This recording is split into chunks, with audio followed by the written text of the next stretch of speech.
Hi everyone, welcome to the very first episode of Beyond the Surface. Today I want to take you back to the moment that completely changed my offshore career and my life. It's a story about risk, resilience, and how an accident ultimately set me on a new path. So let's get into it. So I was in the North Sea and we were diving from an oil rig called the Janice. We were conducting inspection dives where we go down and we look at welds to see if there's any fatigue cracks in them. Obviously, when an oil rig is in the water and it's moving around, it can induce fatigue cracks with a cyclic loading. That's what we do, is we go down and have a look with specialist equipment and see if there's any defects or damage down there. And if there is, we can fix it. So what happened is the guy before me had been grit blasting. Now, what grit blasting is, we use low pressure air and it pushes out grit and it cleans the welds, cleans all the marine growth off, all the paint off and that kind of stuff, and then we can go and inspect it. So the guy that was down there before me was grit blasting. The grit goes absolutely everywhere. So there's grit going up with the bubbles and then coming down on his helmet. So when he came out of the water, his helmet had quite a lot of grit in it. And so I'd got changed into my gear, put that helmet on, and we'd gone into the diving basket. Then the diving basket gets lowered into the water. Now, when I got lowered into the water, I noticed my hat started flooding up with water. Now, that's not usually a problem. You'll just have a very wet dive. But the valve on the bottom of my diving helmet had loads and loads of grit in it. So the hat was really flooding up. So I said to the supervisor, "Look, my hat's flooding. Can we come back to the surface and sort it out?" Which we did. The basket came back up to the deck. I got out the basket and they tried to sort out the valve on the bottom of my diving helmet. And it was taking absolutely ages to do. So in the end, they ended up changing the diving helmet over. And I got back in the basket. Now, because these things were done out of sequence, what usually happens is when you get into the basket, they take your umbilical. Now, an umbilical is what's attached to you and it carries your air, your communications. You've got a camera on your head and it sends all that feedback up to the surface, up to the supervisor. What usually happens is the catenary, so a loop gets put under the basket. So if anything happens, you've got spare umbilical air. If anything gets caught up, you basically don't. So what happened is, because I'd come up out of sequence, they pulled my catenary all the way up through a sheave block, which is like a wheel the umbilical goes through to centralize it as we're going down. They hadn't put the catenary back underneath. Now, an issue we'd been having on this particular oil rig is, well, not an issue. We were breathing nitrox, which is an enriched air. So you get longer dive times, but you can only dive to a certain depth because the oxygen becomes more toxic because there's more of it in your diving mix. So what we were doing is we had a jackstay line, which is basically a line that you clip into. On our umbilicals, we had a D-ring with a carabiner that clips into that jackstay line. So if, God forbid, you become unconscious or anything, you can only fall to a certain depth and you won't be exposed to oxygen toxicity. So what happened is, because we were diving off at an acute angle, we'd attached 2 carabiners to this D-ring, which was something that was out of procedure. We were only supposed to put on 1. And so all that was behind this sheave block, which I've said is like a little wheel thing. So I got back into the basket. I'd sat down, given them a thumbs up, and said, "Okay, ready to go down." So the basket starts going down. I start going down. My umbilical's coming through the sheave. When the carabiner with the D-ring, the D-ring with the carabiners met that sheave, it all got locked up, got snarled up in a big ball. So what happened was, the dive basket, which weighs about 500 kilos, kept going. I stopped. The first thing I noticed was I had a tool bag attached to my umbilical. The tool bag started to go up, and so I instinctively reached my hand up. And as I reached my hand up and I stopped moving and the basket kept going, it was enough to lever me out of the diving basket, which was quite lucky, because had I not got out the diving basket, I ostensibly would have been wearing it. Had it caught underneath my diving helmet, it probably would have ripped my head off, which wouldn't have been very nice. So there I am, dangling, attached with the umbilical to the side of my harness, dangling about, I think it must have been about 90 feet in the air. The guys who were holding my umbilical and the guys who were attending me didn't really know what's going on because the dive basket goes underneath the deck plates of the rig and you can't really see what's going on. So the guy holding my umbilical realized it was really tight. So I'm dangling there like a fish out of water, and he thinks that he needs to free me. So he's trying to free this umbilical, and it's all snarled up in the sheave block. He eventually frees it, but then he's got my weight. I think I weighed 100 odd kilos at the time. Got all the diving equipment, got a diving helmet on, which weighs 13 kilos, got a diving tank on, got weights. So he's probably trying to hold 130 kilos, 140 kilos with a small umbilical. He can't do it. The umbilical slips out his hands. I start moving towards the water at high speed. I think by the time I hit the water from 80 feet, I was going about 45 miles an hour. And I hit in a downwards attitude. And as I hit the water, my neck was wrenched to the side and I heard an almighty crack. The weird thing about having something like that happen to you is, well, people say your life flashes before your eyes, and it does, but just very slowly. It's called living. But it's not my past life that had flashed in front of my eyes as my neck snapped. It was my future life. And so what I saw was myself being paraplegic, in a wheelchair, someone wiping my ass, someone feeding me, and me not having a very merry time for the rest of my days.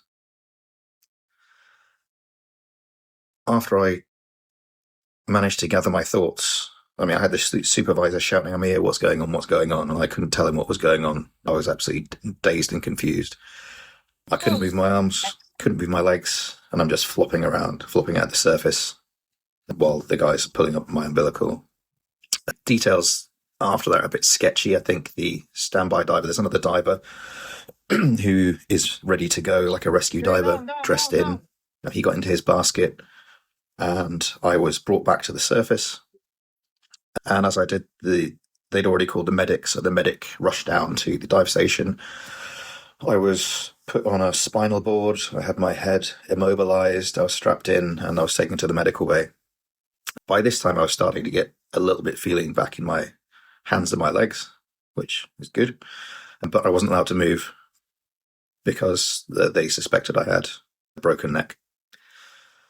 So in the medical bay, they've called the Jigsaw helicopter, which is the emergency helicopter from Bonds that's usually situated on a rig out in the North Sea for fast access to people who need to be medevaced. The helicopter eventually came, I think it was about 4 o'clock in the morning, to pick me up. Now, one of the other scary things about this incident was when I was strapped into this spinal board, I had to be loaded into the helicopter. And to be loaded into the helicopter, I had to be taken up a case of stairs. I remember quite distinctly the bloke that was on the front was absolutely massive, and one of the blokes on the back was absolutely tiny. And so as they're trying to get me up this tight staircase, at one point I was leant over at a 45-degree angle, and all I can see is the North Sea below me, about 300 feet. I'm strapped to this thing. I can't move. And the thought goes through my head, well, shit, what if they drop me? I'm immobilized. And I'm immobilized because my arms and legs weren't working properly. I'm in deep shit. Luckily, that didn't happen. And I was put into the helicopter and flown back to Aberdeen Royal Infirmary. By the time I got to the infirmary, I had more and more feeling in my arms and legs. They did various scans on me, and it turned out I hadn't broken my neck. The doctor said I was extremely lucky. He doesn't understand how I hadn't broken my neck, but I had shocked my spinal cord, and that's why I was paralyzed for a period of time. After that, I can't remember how long I was in hospital for, but we eventually got me home. I had a very sore neck for quite a long time, and I didn't really think much else of it. I thought, well, okay, got to get back to work. And so there was like a 2-week hiatus.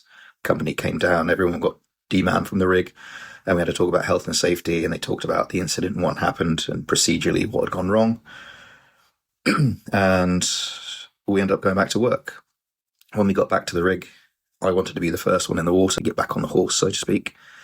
And so we did a rescue dive. I was the rescuer, and one of my buddies was the rescuee. Went absolutely fine, no problem at all. On the subsequent dives, I could tell something wasn't right. I wasn't feeling good. I thought I was getting seasick on one dive, and I started to throw up inside my diving helmet, so I had to come back. Another dive, I thought the air had gone bad because I was feeling ill again, and I had to come back up. And this kept happening until a few weeks later. I was on a dive, and I was in the basket. So sometimes we do a dive where 2 divers go down. One diver goes out the basket, and the other diver tends that diver. So his umbilical comes through the basket, and the diver that's in the basket makes sure his umbilical is clear. So that's what I was doing. It's called basket bitch. So I was being basket bitch. I was passing out his umbilical to him. And I had this overwhelming urge to rip off my helmet. This little voice inside my head saying, you need to get out of this situation now. This is not good. Just rip your helmet off and you can swim to the surface, which I know, completely bonkers. And the other part of my brain saying, no, you've done this thousands of times before. You're absolutely fine. You've spent thousands of hours in the water.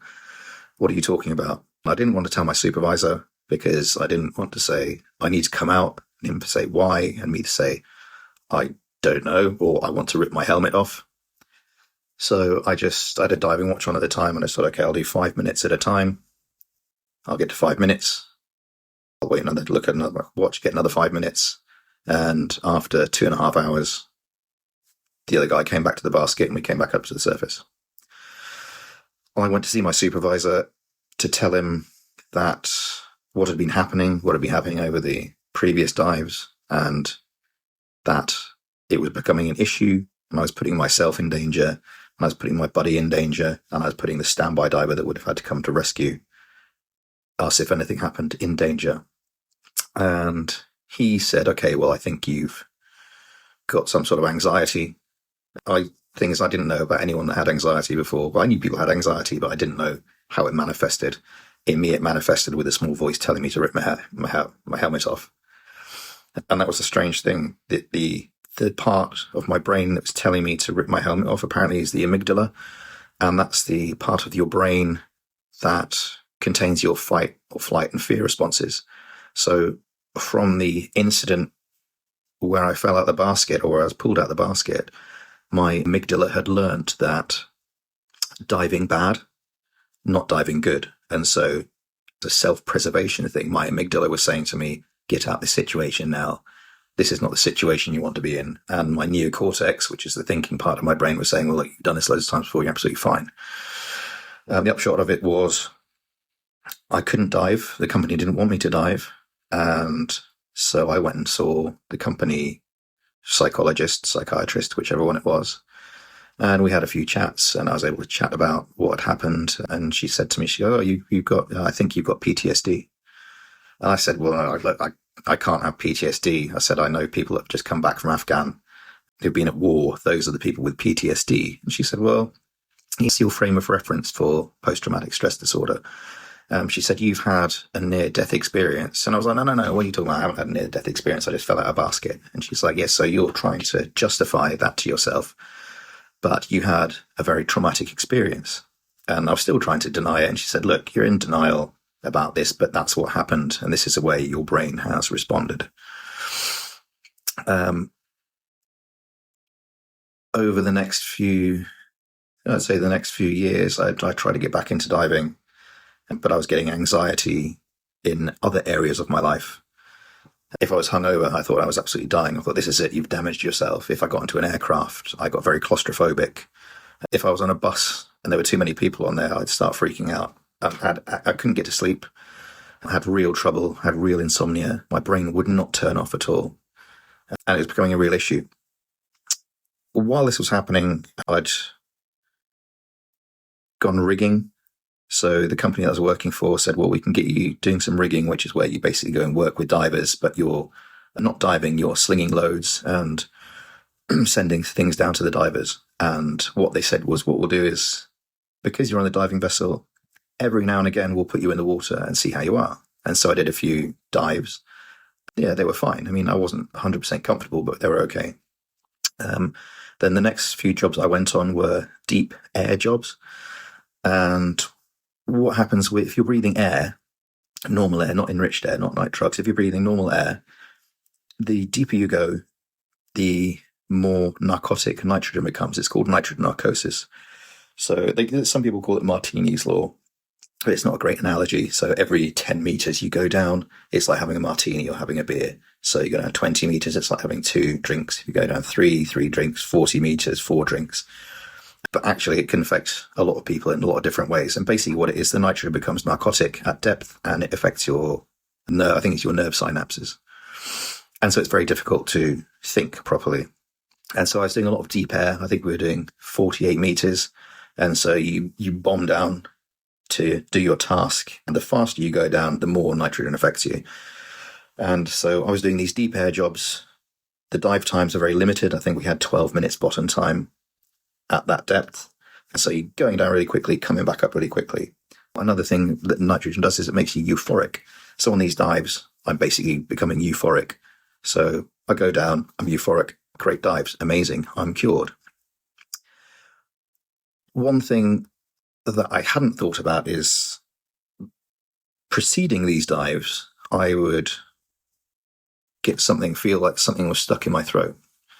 And when we're using the type of diving helmets that we do, we have a thing called a neck dam, which goes around your neck, and it's ostensibly a seal with a metal ring, with an O-ring. Your diving helmet goes on top of that, and then you clip this, it's called a neck dam. You clip the neck dam into the diving helmet, and it stops any water coming in. So what was happening was I was feeling a bit nauseous when I put this on, which I put down to it being too tight. So it's choking me around the neck and it's making me throw up and making me dry retch. Retrospectively, looking back, what that was my body going into panic mode. Because it knew, or my amygdala knew, it didn't want to be diving. Didn't want to be putting me in that situation. And then I'd go into the water, bomb down to the deep depth we were diving at on air, and euphoric. So I didn't have any panic. I wasn't stressed out. So I thought, yeah, I've cured myself. This is amazing.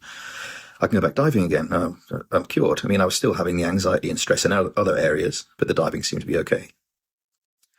Then I was offered a SAT. Now a SAT is saturation diving. So there are 2 types of diving. There's air diving, where you leave the vessel, you leave the rig and you go underwater and you come back to the surface. Saturation diving is where you live in a chamber, a decompression chamber, for a month at a time, and a diving bell locks onto that, takes you down to your working depth, and then you go out and you do your dive for 6 hours, and then you go back into the diving bell, back onto the system, and another team takes over. The reason that happens is when you're diving, your body absorbs gases. The deeper you go, the more gas your body absorbs, and you need to do decompression stops so your body releases those gases. If you go really deep, your body absorbs so much gas, it would take too long to bring you back up to the surface in these decompression stops. So what they do is they pressurize you once in a chamber. You live in that chamber, pressurized once, and at the end you do one long decompression. So depending on the depth, it could be 3 days, could be 5 days, could be 7 days to bring you back to surface. So I was offered a SAT. The money's really good. So I'm like, yeah, well, I want to go and do a SAT. It was in Egypt. So went out to Egypt. I got to the boat and I started to feel really anxious. And I thought, I should not be going into SAT. It's a high pressure environment anyway. Even more high pressure if you have anxiety.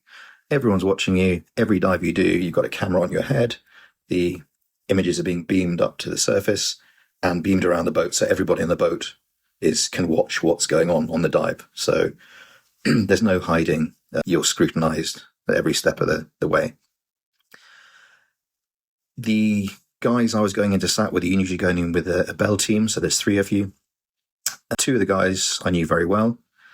One of the guys was one of the guys that was holding my umbilical when I'd had the accident, and he still felt guilty For some reason, it was nothing, not his fault at all that happened, but he felt the onus was on him to protect me, I think. And so they both convinced me, against my better judgment, to go into SAT. They said, look, come in with us.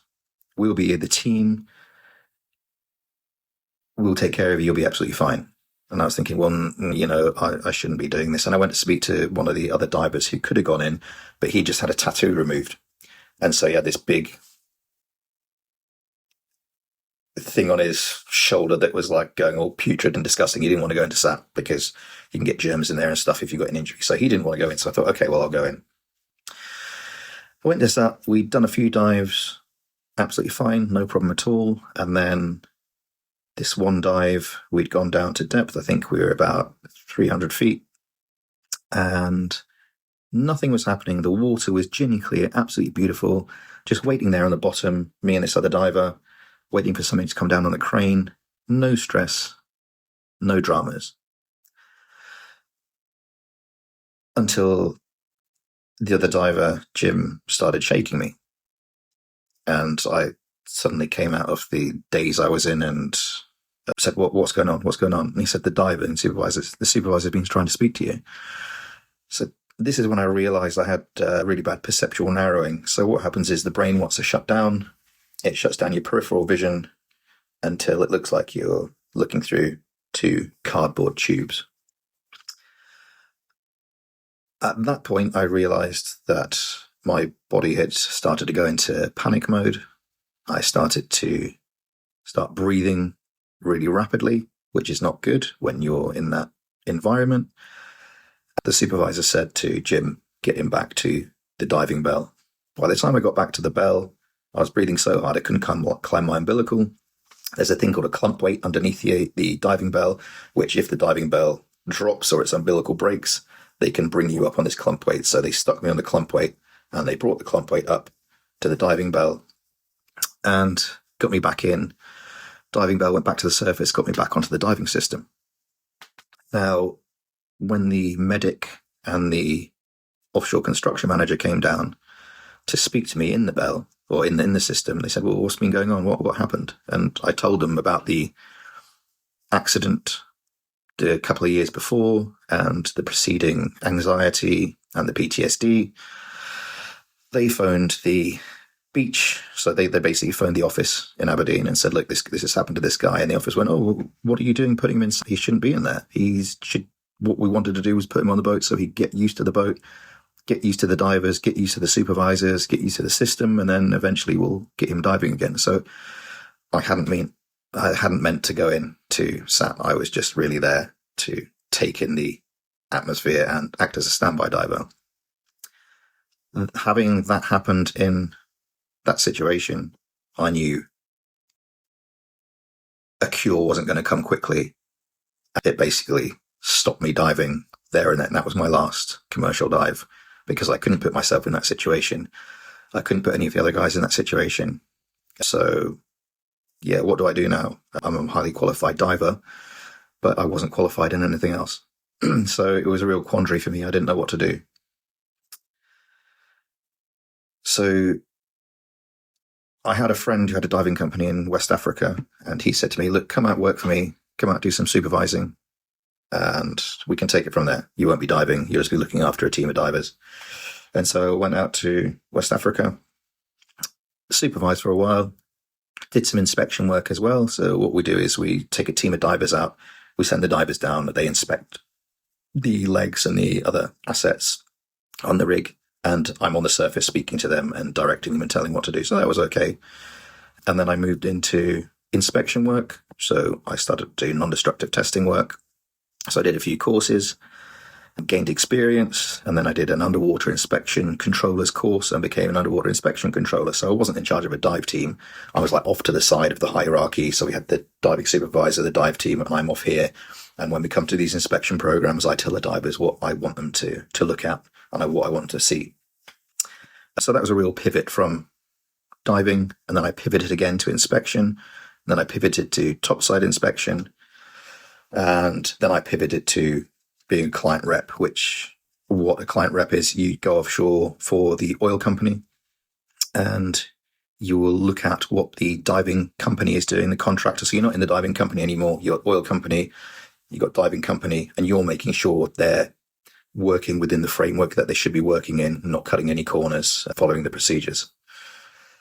So that's what I do now. So that's my journey. That was my pivot and my journey to becoming a client rep, which is pretty much 90% of the time what I do now. So yeah, that's my intro story, how my diving career ended and I moved into other areas. And there's a lot more I can talk about, and there's a lot more I will talk about in the future regarding my NDT career, my non-destructive testing career, my ropes access career, my underwater inspection controllers career, being a supervisor, all these things that I can pass on the knowledge for. So yeah, thanks for listening to the first episode of Beyond the Surface. If you're serious about starting a diving career or offshore career, you can join our free community on School, where you'll find there's resources, there's advice, and there'll be other people on the same journey. So there's a forum where you can speak to other guys going through the same thing. If you're ready to take it to the next level, there's the Crew, which gives you exclusive courses, checklists, and direct guidance. And you can join us today, and the link will be in the bio. And I shall see you on the next episode.